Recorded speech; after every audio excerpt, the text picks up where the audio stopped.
സംസ്ഥാന സർക്കാരിന്റെ ധവളപത്രത്തെ ചൊല്ലി ഭരണ പ്രതിപക്ഷ പോരുമുറുകുകയാണ്. കഴിഞ്ഞ LDF സർക്കാർ കെട്ടിപ്പൊക്കിയതെല്ലാം സാമ്പത്തിക മിഥ്യകളാണെന്നും 5 ലക്ഷം കോടിയിലധികം രൂപയുടെ ഭീമമായ കടബാധ്യതയാണ് പുതിയ സർക്കാരിന് കൈമാറിയതെന്നും മുഖ്യമന്ത്രി VD സതീശൻ കുറ്റപ്പെടുത്തുന്നു.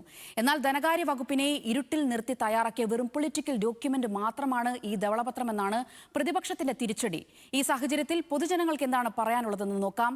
പിണറായി സർക്കാർ ഒഴിഞ്ഞത് സംസ്ഥാനത്തെ കടക്കണിയിലാക്കിയിട്ടാണോ? ജനങ്ങളുടെ പ്രതികരണങ്ങളിലേക്ക് നോക്കാം. പുതിയ സർക്കാരുകൾ, പുതിയ പദ്ധതികൾ, നിരവധി പദ്ധതികൾ കണ്ട കേരളം ഇന്ന് ധവളപത്രത്തിന് സാക്ഷിയാവുകയാണ്.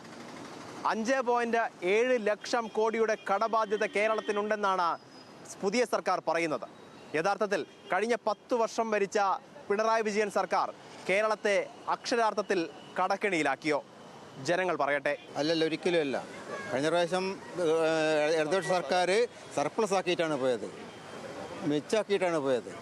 മറ്റിത് ഈ സർക്കാരിൻ്റെ ഒരു ധവളപത്രം എന്ന് പറയാൻ പറ്റില്ല, എന്തോ ഒരു ജനങ്ങളെ കണ്ണിൽപ്പെടാൻ വേണ്ടിയിട്ട് മാത്രമുള്ള കണക്കാണത്.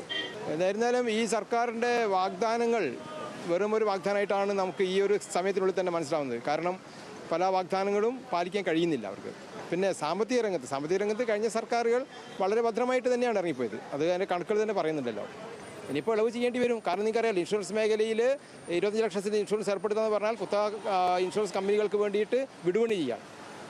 അപ്പോൾ നമ്മളുടെ ഈ സർക്കാർ സംവിധാനങ്ങളൊക്കെ തയ്യാറാവും, ആരോഗ്യ മേഖലയൊക്കെ തയ്യാറാവും. ആ രീതിയിലേക്കാണ് ഇവരുടെ പോക്ക്.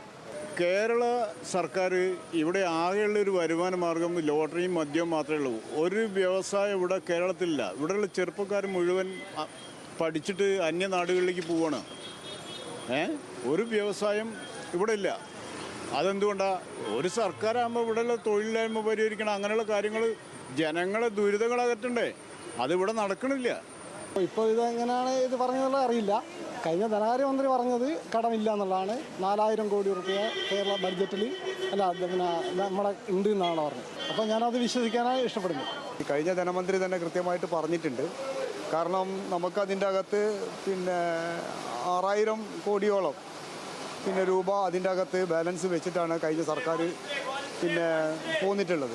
എന്ത് തന്നെ ആയാലും ഈ UDF സർക്കാർ അധികാരത്തിലെത്തുന്ന സമയത്ത് ജനങ്ങൾക്ക് കൊടുത്തിട്ടുള്ള ഒട്ടനവധി വാഗ്ദാനങ്ങളുണ്ട്. ഈ വാഗ്ദാനങ്ങളൊന്നും തന്നെ നടപ്പാക്കാൻ ഇന്ന് നിലവിൽ വന്നിട്ടുള്ള VD സതീശൻ്റെ സർക്കാർ ഒന്നും തന്നെ ചെയ്യുന്നതായിട്ടല്ല നമുക്ക് കാണാൻ പറ്റുന്നത്. സത്യത്തിൽ കഴിഞ്ഞ സർക്കാരിനെതിരായിട്ട് നടത്തിയിട്ടുള്ള സകല സമരങ്ങളൊക്കെ തന്നെ നാടകീയമായ സമരങ്ങളായിരുന്നു. അതിൻ്റെ പിന്നാലെ ഈ നാട്ടിലുള്ള ജനങ്ങളൊക്കെ തന്നെ തെറ്റിദ്ധാരണയുടെ അടിസ്ഥാനത്തിലാണ് കഴിഞ്ഞ ഈ സർക്കാരിനെ ഇപ്പോൾ വോട്ട് ചെയ്ത് അധികാരത്തിൽ എത്തിച്ചിട്ടുള്ളത്. തീർച്ചയായിട്ടും ഈ ധവളപത്രം എന്ന് പറയുന്നതിനെ സംബന്ധിച്ച് നമുക്ക് പറയാൻ പറ്റുന്നത്, ജനങ്ങൾക്ക് ഗുണകരമാണെങ്കിൽ നമ്മൾക്ക് എല്ലാവർക്കും സമ്മതമായിരിക്കും. പക്ഷേ ജനങ്ങൾക്ക് ഗുണകരമല്ലാത്തതാണെങ്കിൽ നമ്മളൊക്കെ ഇതിനെ എതിർക്കേണ്ടതാണെങ്കിൽ എതിർക്കേണ്ടത് തന്നെയായിട്ട് തന്നെയാണ് നമ്മളതിനെ കാണുന്നത്. ജനങ്ങളെ ദ്രോഹിക്കുന്നതിൻ്റെ ആദ്യപടി എന്നുള്ള നിലക്കാണ് ജനങ്ങൾക്ക് മുമ്പിലേക്ക് കളവ് പ്രചരിപ്പിക്കുന്ന രീതിയിലേക്ക് UDF സർക്കാർ പോയിരിക്കുന്നത്. കേരളം കടക്കെണിയിലാണോ എന്ന ചോദ്യത്തിന് സമ്മിശ്ര പ്രതികരണമാണ് ജനങ്ങളിൽ നിന്ന് ലഭിക്കുന്നത്. ഒരു ഭാഗം LDF സർക്കാരിൻ്റെ 6000 കോടി ബാക്കി പത്രത്തിൽ നിൽക്കുമ്പോൾ മറ്റു ചിലർ പറയുന്നത് പൂർണ്ണമായി കടക്കെണിയിലാക്കിയാണ് പിണറായി സർക്കാർ പടിയിറങ്ങിയതെന്നാണ്. കോഴിക്കോട് നിന്നും ക്യാമറ പേഴ്സൺ ഷാഫിക്കൊപ്പം PK സരീഷ്, ന്യൂസ് മലയാളം.